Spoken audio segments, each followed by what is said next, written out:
क्या पुनर्जन्म होता है और होता है तो कैसे? तो जन्म हो, मृत्यु हो, पुनर्जन्म हो या कोई और बात, उसे समझने के लिए सबसे पहले उसको समझना ज़रूरी होता है जो इन सब की बात कर रहा है, माने मैं। अगर मैं कहता हूँ कि क्या मेरा पुनर्जन्म होगा, क्या मेरा जन्म हुआ है, क्या मेरी मृत्यु होगी, उसके पहले हमें ये पता होना चाहिए नहीं कि ये जो मैं बोल रहा है ये मैं है क्या, ये मैं है कौन। तो जब आप कहते हैं क्या मेरा पुनर्जन्म होगा, तब आप किसकी बात कर रहे हैं? कौन है जो पूछ रहा है कि मेरा पुनर्जन्म होगा या नहीं? जब आप कहते हैं मैं, तो आप किसकी बात कर रहे हैं? कौन है जिसे आप संबोधित कर रहे हैं और कौन है जिसे संबोधित किया जा रहा है? तो हमने इस पर कई बार बातें की हैं बीच बीच में कि जिसे आप मैं बोलते हैं वह मैं सिर्फ होने का भाव है, और वो होने का भाव समय, काल, परिस्थिति, वातावरण, इन सब के हिसाब से चीज़ों से जाकर के जुड़ जाता है और उनके माध्यम से अपने आप को कहता है कि मैं कुछ हूँ। जो वातावरण किसी जीव को मिला, जो शिक्षा, जो संस्कार, जो ज्ञान, जो परिस्थितियाँ उसे मिली, जो अनुभव उसे मिले, उन सब की स्मृति का नाम ही मैं है। अगर आपसे आज तक जो आपने अनुभव किया वो सारे अनुभव छीन लिए जाएं, आपकी सारी पहचानें छीन ली जाएं, आपका ज्ञान, आपके संस्कार, आपकी धारणाएं, जो कुछ भी आपकी स्मृति है, वो सब यदि आपसे छीन ले जाएं तो आप क्या बचेंगे? कुछ नहीं होगा आपके पास ये कहने के लिए कि मैं। आपके फिर मुंह से ये शब्द नहीं निकलेगा मैं। क्यों? क्योंकि जो कुछ भी मैं के साथ जुड़ा हुआ था वह अब नहीं रहा। आप कुछ नहीं रहे अब।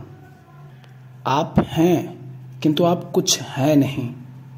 तो जब आप प्रश्न करते हैं कि क्या मेरा पुनर्जन्म होगा, तब वास्तव में आप उसकी बात कर रहे हैं जो इस जन्म के साथ, इस शरीर के जन्म के साथ उस समय, उस वातावरण, उस ज्ञान, उस संस्कार के परिणाम स्वरूप अस्तित्व में आया। लेकिन जो ज्ञान आज आपने पाया, क्या वही ज्ञान सदा था, सदा है, सदा रहेगा? जो लोग आपको दिखे, जैसा माहौल आपको मिला, क्या वह सदा था? आज आपको जैसे संस्कार मिल रहे हैं, जैसा ज्ञान मिल रहा है, जैसे लोग मिल रहे हैं, जैसी धारणाएं आपकी हैं, जैसे अनुभव आपको हो रहे हैं, ये सब सदा से तो नहीं थे। आज की व्यवस्था अलग है, आज का वातावरण अलग है, और जो लगातार बदल ही रहा है। तो इस शरीर की मृत्यु के साथ ये सब कुछ मिट जाता है और ये दोबारा नहीं आता, ना ही आगे बढ़ता है। किंतु वो जीवन जो शाश्वत है वो सदा बना रहता है। वो जीवन तो कण कण में समाया हुआ है। जब एक बच्चा होता है, आप अपने आप को देखिए, जब आप बच्चे थे तब आपको वो सारे अनुभव नहीं थे जो आज आपको हैं, वो सारा ज्ञान नहीं था जो आज है, वो सारे संस्कार आपके नहीं थे जो आज हैं, वो सारी आपकी पहचानें नहीं थी जो आज हैं। उस समय पर ये सब कुछ नहीं था, किंतु फिर भी कोई था। ऐसा नहीं कि उसमें बिल्कुल संस्कार या बिल्कुल अनुभव नहीं थे, किंतु आज जो है वो उस समय नहीं था, फिर भी कुछ था। वो जीवन हर कण में समाया हुआ है। तो वह जीवन तो जन्म और मृत्यु से परे है, वह तो शाश्वत है, वो हर कण में है, वो संस्कार मुक्त है, वो हर तरह के अनुभव से मुक्त है। वो तो समुद्र की तरह है, लहरें उठती हैं गिरती हैं, लेकिन समुद्र शाश्वत बना रहता है। एक लहर है, वो अभी उठी है इन कुछ पलों में, वही लहर जब वापस समुद्र में मिल जाएगी तो फिर से जब उठेगी, क्या वो उसी समय में उठ रही है? नहीं, क्योंकि पिछली लहर जब उठी थी वो समय अलग था, उस समय आसपास जो भी वातावरण था वो अलग था। उसी समुद्र से जब दूसरी लहर उठी उसी जल की, तो वो समय अलग है, उसके अनुभव अलग होंगे। और वापस जैसे ही वो लहर समुद्र में मिलती है, उसके अनुभव, उसका ज्ञान सब खत्म हो जाता है। तो जन्म पुनर्जन्म प्रकृति में हो रहे हैं, लगातार हो रहे हैं, होते रहेंगे। पुनर्जन्म क्या है? पुनर्जन्म ऐसा है जैसे एक बीज आपने लगाया आम का, वो आम का वृक्ष बना, उस वृक्ष में कई सारे फल आए, उन्हीं फलों में से जो बीज निकलता है वही बीज फिर आगे वृक्ष बन जाता है। अब जो अगला वृक्ष बना है वो इसी पिछले वृक्ष के ही बीज से आया है, किंतु पिछले और अगले वृक्ष में अंतर है। अंतर ये है कि दोनों का समय अलग है, दोनों के अनुभव अलग होंगे। पिछले वृक्ष ने जिस समय जन्म लिया, जिस माहौल में, जिस वातावरण में जन्म लिया, वो अगले वृक्ष को नहीं मिला, सब कुछ बदल गया है। किंतु अगला वृक्ष पिछला वृक्ष ही है, क्योंकि वो उसी से आया है। अगले वृक्ष में वही सारे गुण होंगे जो पिछले वृक्ष में रहे हैं। उसमें लकड़ियां होंगी, फल होंगे, फूल होंगे, फल में रस होगा, सब वैसे ही होगा, कुछ भी अंतर नहीं है। किंतु फिर भी वो अलग दिख रहा है, फिर भी वो पिछला वृक्ष भी है, उससे अलग नहीं है, उसी का दूसरा रूप भर है। लेकिन जो अगला वृक्ष है उसको इस बात का पता नहीं। तो दोनों वृक्ष अलग अलग नहीं हैं, दोनों एक ही हैं। किंतु जैसे ही कोई जीव अस्तित्व में आता है, कोई लहर उठती है, तो उसमें उठने के साथ ही एक अपने होने का, मैं कुछ हूँ, ये कुछ होने का भाव पैदा हो जाता है। वो भाव ही उसे समस्त से अलग बनाता है, वो भाव ही उसे बांट देता है। पेड़ से ही पेड़ आया है, इसी तरह माता पिता से ही उनकी संतान आई है, माता पिता का ही रूप है संतान भी। संतान और माता पिता में अंतर नहीं है, किंतु वो हस्ती अलग दिखाई दे रही है, वो लहर अलग है। उस लहर के अलग होने के कारण ही उसमें अपने कुछ होने का भाव पैदा हो जाता है। उस होने के भाव के कारण ही वो एक दूसरे को अलग अलग समझते हैं। अगर ये कुछ होने का भाव ना हो तो कुछ भी आपसे अलग नहीं है, आप समस्त के साथ एक हैं। जब आप समस्त के साथ एक हैं तब पुनर्जन्म की बात ही नहीं होती है, क्योंकि जो है वही बस रूप बदल रहा है। समुद्र शाश्वत है, बस लहरें उठ रही हैं, गिर रही हैं, उठ रही हैं और गिर रही हैं। गेहूं का एक ही बीज है, वही दर्जनों बीजों में बदल जाता है, वो दर्जन बीज और 1000 बीजों में बदल जाते हैं, और ऐसे ऐसे पूरा खेत भर जाता है। किंतु है एक ही बीज, उसी के सारे रूप हैं।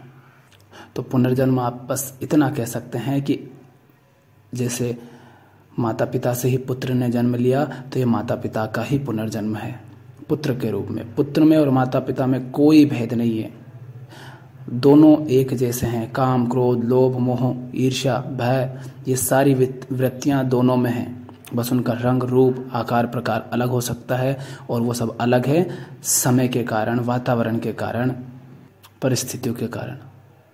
किंतु दोनों में मूलभूत रूप से कोई अंतर नहीं है, सारे भेद ऊपर ऊपर हैं। तो हर तरफ आप देखोगे तो सारे जीवों में यही हो रहा है। जो जीव है उसी के अंदर से एक नया जीव जन्म लेता है, वो उस जीव का ही पुनर्जन्म है। लेकिन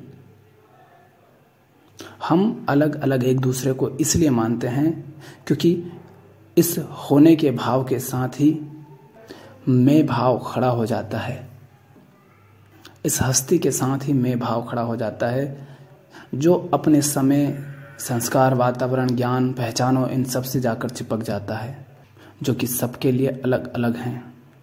अन्यथा अगर आप ये देख पाएँ कि आपका ही रूप आपका बच्चा है, तो आप भी जिन्हें आसपास देख रहे हैं वो आपसे अलग कैसे होंगे।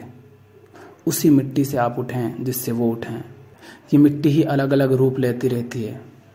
आप ही जो आप अपने आप को मान रहे हैं शरीर, ये शरीर मिट्टी में मिल जाएगा, फिर इसी मिट्टी से कहीं पर पेड़ उग रहा है तो कहीं पर कीड़े बन रहे हैं, कहीं पर घास उग रही है, कहीं पर फसल उग रही है, कहीं पर कोई टमाटर का पेड़ लगा है, उसकी मिट्टी आपका ये शरीर है।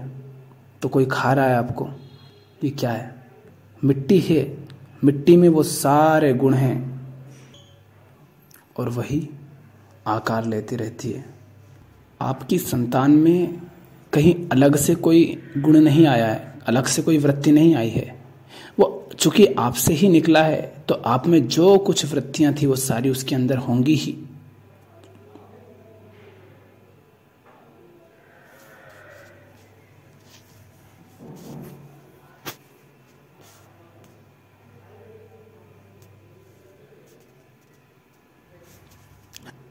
लेकिन भले ही वो आपकी संतान है, किंतु आपने इस शरीर में होते हुए जो सारे अनुभव किए हैं, जो सारा ज्ञान हासिल किया है, जो जीवन आपने जिया है, उन सब का अनुभव उसको नहीं हो सकता, क्योंकि आपने इस शरीर के माध्यम से वो सब किया है। अभी वो शरीर दूसरा है, शरीर मात्र दूसरा है, किंतु मूल रूप से वो आपसे अलग है ही नहीं, क्योंकि वो आप ही हैं। यही आपका पुनर्जन्म है। इस शरीर के मिट जाने के बाद आपका फिर से जन्म होगा। वैसा जैसा आप मानते हैं वैसा नहीं होगा, वैसा होता नहीं है। हाँ, अगर आप अपने आप को शरीर मानते हैं तो शरीर का पुनर्जन्म होगा। कैसे? शरीर मिट्टी हो जाएगा, चूंकि मिट्टी से ही उठा था, और मिट्टी से वापस कुछ ना कुछ उठेगा, वो आपका ही पुनर्जन्म होगा। पर आप इंसान थे तो अब पेड़ बन जाओगे, ऐसा नहीं होगा। पेड़ भी बन जाओगे, घास फूस भी बन जाओगे, जानवर भी बन जाओगे, कीड़े मकोड़े भी बन जाओगे, सब बन जाओगे, क्योंकि आप लहर हो समुद्र की। वापस समुद्र में मिल गए तो उससे लहरें वापस उठेंगी ही। पर जितनी बड़ी लहर वो उठी थी उसका जो जल था वही जल पूरा एक साथ फिर से दूसरी लहर बनेगा, ऐसा नहीं है। वो तो मिल गया ना उसमें। आप बहती नदी में एक गिलास जल डाल दें तो दोबारा आप उसी जल को नहीं भर पाएंगे। वो तो मिल गया समस्त के साथ, और समस्त के साथ मिलते ही उस लहर के सारे अनुभव, ज्ञान, संस्कार, पहचान सब मिट जाती हैं, कुछ नहीं बचता। तो जैसे पौधों के रूप में पेड़ का ही जन्म होता है, पुनर्जन्म होता है, वैसे ही बच्चों के रूप में आपका पुनर्जन्म होता है। और इसको अगर और सूक्ष्म तल पर आप देखेंगे तो आप जो वास्तव में हैं वो तो कुछ है नहीं, और जो कुछ नहीं है उसका न जन्म है, न मृत्यु, न पुनर्जन्म। पर आप जो अपने आप को मानते हैं वो भी लगातार बदल ही रहा है। बचपन से लेकर आज तक आपका ज्ञान, अनुभव, संस्कार, विचार, आपकी समझ, आपकी बुद्धि, आपका शरीर, सब कुछ लगातार बदल रहा है। एक क्षण में नहीं बदला है, हर समय बदल ही रहा है। तो ये लगातार ही पुनर्जन्म चल ही रहा है। तो सूक्ष्म तल पर आप इस तरह भी देख सकते हैं, दीवार एकदम से पुरानी नहीं होती। आज जैसी है 100 साल बाद वैसी नहीं रहेगी, पर वो एकदम से नहीं बदली, लगातार बदल रही है। लेकिन हमारी आंखें देख नहीं पा रही, क्योंकि हमारी आंखों की इतनी सीमा है, उससे आगे वो नहीं देख सकती। तो बदल तो आप अब लगातार रहे हैं, और जो बदलाव है वही तो पुनर्जन्म है, या उसे आप पुनर्जन्म कह सकते हैं, या जन्म और मृत्यु का साथ साथ घटना कह सकते हैं। किंतु जब तक ये शारीरिक संरचना बनी हुई है तब तक इसके साथ जो अनुभव जुड़े हैं, पहचानें जुड़ी हैं, वो रहेंगी। इसके मिटते ही सब मिट जाएंगी। किंतु इससे निकला हुआ इसी का रूप संतान के रूप में आगे चलता रहेगा।